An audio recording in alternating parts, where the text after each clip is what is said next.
En ese momento me convocaron a participar de un concurso académico para constituir un programa llamado Deuda Social, como un programa institucional de la Universidad Católica.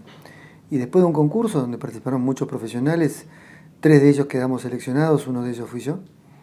Y a partir de ese momento fui armando este proyecto. En lo que a mí me tocó, en ese momento, economía y trabajo era el área que me tenía que abocar de la deuda social. Y finalmente, después de la crisis de 2001, obviamente pasaron muchas cosas en términos sociales en Argentina, pero también en términos universitarios se fue reduciendo el presupuesto y había que ir achicando la propuesta, pero también fue creciendo la propuesta, al mismo tiempo que reducía el grupo, crecía la propuesta en términos de impacto social. Pensar por qué no en una encuesta propia y en un observatorio de la deuda social en Argentina.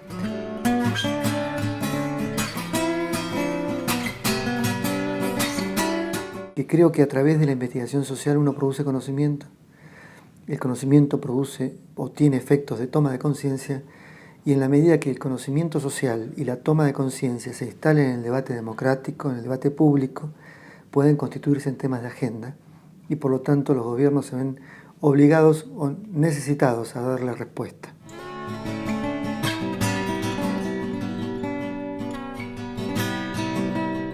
Cuando nació este proyecto había mucha oposición al interior de la UCA, no sé si mucha.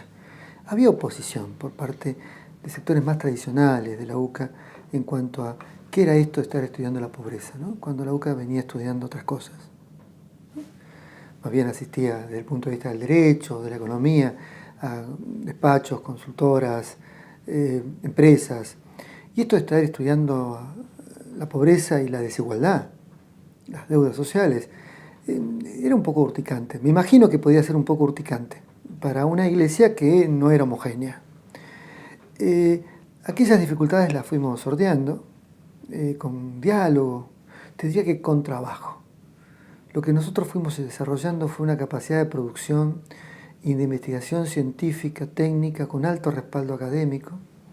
Lo primero que hicimos fue convocar a los académicos de distintas áreas y disciplinas y distinta orientación a que monitorearan nuestro trabajo, a que nos evaluaran nuestras propuestas, nuestros diseños, y hacíamos debates académicos, lo cual fue creando un consenso en el campo académico muy importante en Argentina para lo que era la Universidad Católica, que no tenía ese espacio de proyección, que después les dio justamente espalda para lanzarse a dar información pública y a que ningún académico planteara que era información, descalificara esa información o descreyera de la misma.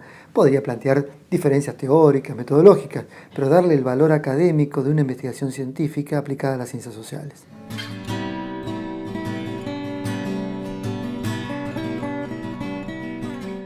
A partir de 2007 cambia el INDEC, hay un cambio de gobierno, y en esta lógica comenzamos también un giro en la situación económica y social. Comienza el estancamiento del empleo, ya no crece el empleo, ya no baja tan rápidamente la pobreza, ya empieza a aumentar la inflación. Hay un conjunto de situaciones, se interviene el INDEC. En este conjunto de situaciones nosotros comenzamos a tener un mayor protagonismo. Protagonismo político o social porque ya no estábamos, porque estábamos dando una información que no se correlacionaba con el relato oficial. Y a partir de ahí experimentamos, sí, presiones, yo no te diría que amenazas, presiones de lo que empezaba a ser la grieta, tanto en el campo político académico, digamos, algunos académicos militantes o consultores militantes, como algunos funcionarios de gobierno que comenzaban a criticar nuestros informes por considerarlos de una orientación de derecha o por considerarlos que tenían falencias metodológicas insalvables. Y todo esto, bueno, más que atemorizarnos o amedrentarnos, lo que generó fue más entusiasmo en que íbamos por buen camino. Si efectivamente estábamos produciendo como efecto, como reacción, que la información social acerca de la pobreza en Argentina a alguien molestaba, bueno, entonces tan mal las cosas no las estábamos haciendo, porque confiábamos en que los datos que estábamos teniendo Eran los datos que efectivamente mostraban las encuestas o los estudios cuali o cualitativos que hacíamos. Y que esos resultados, así como mostraban falencias, debilidades, retrocesos, en ese momento también seguían mostrando avances. Y nosotros mostrábamos tanto los avances como los retrocesos.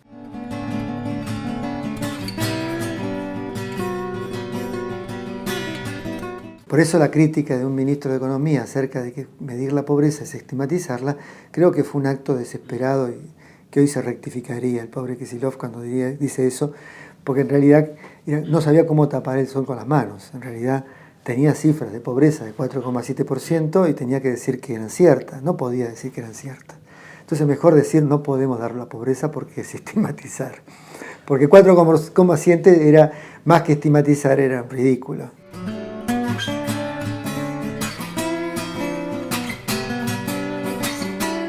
El mayor problema que se tiene para que la pobreza no baje, por lo cual aumenta o se mantiene en niveles estructurales importantes, no importa acá la cifra, podemos poner 25, 35%, está ahí, ¿bien? Está en esos porcentajes, medido por ingresos.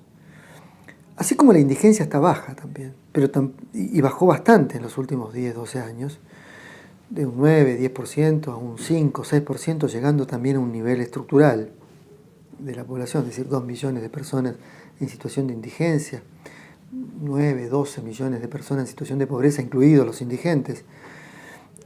¿Por qué no baja? Bueno, fundamentalmente, y uno diría, ¿por qué no baja cuando en Argentina se incrementaron los programas sociales? Cuando hoy en Argentina el 32% de los hogares percibe una asistencia universal por hijo, un programa Progresar, una Argentina Trabaja, una pensión no contributiva. Y estas vienen aumentando en forma sistemática. ¿Por qué no baja cuando se hizo la moratoria jubilatoria y los aumentos de las pensiones de los jubilados se ajustan periódicamente cada 6 meses, con las transferencias de ingresos? Porque hay algo que ya no podemos hacer. No es transferencia de ingresos lo que resuelve el problema de la indigencia o la pobreza en Argentina. Se necesitan empleos. Se necesitan más y mejores empleos. Eso es lo que nos hizo retroceder durante estos 30 años. La debilidad en la creación de buenos empleos, la creación de empleos de baja calidad o incluso la destrucción de empleo en ciclos de crisis.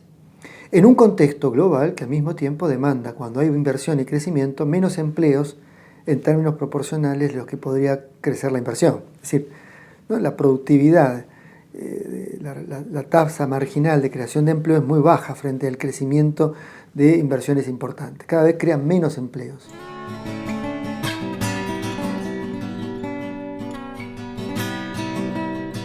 No solo va a ser suficiente que haya inversiones, sino que tenemos que generar que haya una inversión que se distribuya no solo en términos de grandes y medianas inversiones, sino que florezcan las microempresas familiares, los microemprendimientos personales o cooperativos, y fomentar que estos no sean economías de la pobreza o emprendimientos pobres, sino que sean emprendimientos ricos para operar sobre mercados internos o externos con capacidad productiva y competitiva. Esto no lo genera la gran inversión. La gran inversión te va a poder traer capitales y efectivamente nivelar la balanza de pagos. Y efectivamente te va a crear empleos, algunos empleos de calidad, y va a fomentar un conjunto de otras actividades y dinamizar otros sectores internos o externos de la economía. Pero siempre dentro de los sectores formales. Tenemos como problema que el 50% del empleo de los trabajadores en Argentina, asalariados o no asalariados, me refiero a cuentapropias, patrones de pequeños establecimientos, bueno, el 50% del empleo está justamente desarrollándose en actividades de muy baja productividad.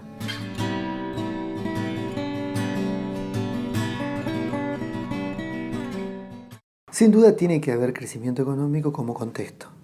Y las inversiones importantes las necesitamos. Y el país tiene que seguir modernizándose y avanzar tecnológicamente. Ahora bien, para reducir esa brecha de desigualdad necesitamos que ese otro 50% de la economía funcione en blanco y con niveles de productividad crecientes. Claves para ese proceso, en principio, crédito. En principio, destrabar trabas burocráticas para una pequeña empresa que son terribles. En principio, subsidiariedad a la seguridad social, porque requiere un nivel de subsidiariedad para poder ser competitiva sin que afecte la condición laboral del trabajador. Que el trabajador tenga un buen salario y tenga seguridad social. Bueno, deberíamos garantizar un periodo importante de tiempo de inversión vía créditos baratos. Hoy por hoy una pyme, una pequeña empresa, no accede al crédito porque está en negro, o si accede en negro es al 120%, y si accede en blanco es al doble de lo que accedería una empresa en blanco, mediana o grande. Entonces, son créditos que no son pagables, no son redituables para una inversión de mediano plazo, largo plazo. Entonces se requiere clima de negocios, un clima de negocios para la pequeña y mediana empresa. Y ese clima de negocios significa destrabar, que el Estado sea inteligente, no que no intervenga, no que no regule, no que no promueva, pero que promueva de una manera inteligente para que florezcan las capacidades productivas que tienen nuestros emprendedores, que tienen las familias que quieren emprender negocios, que al mismo tiempo haya apoyo y protección para que los trabajadores sean protegidos, para erradicar el trabajo infantil, para que la gente trabaje 8, 9 o 10 horas, tenga vacaciones, tenga seguridad social, tenga obra social. Requiere que esas mismas pequeñas empresas tengan canales de comercialización, lo cual significa programas de asistencia y de articulación o redes vinculadas, en donde se vincula el sector informal con el sector formal de la economía. Se necesitan políticas de Estado. El mercado por sí solo no lo va a hacer.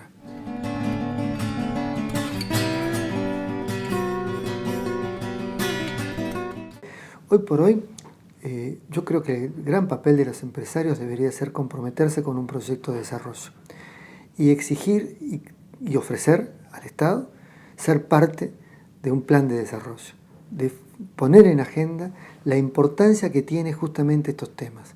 Un plan de desarrollo, una política de desarrollo donde los tenga como protagonistas y como sujetos comprometidos en este sentido.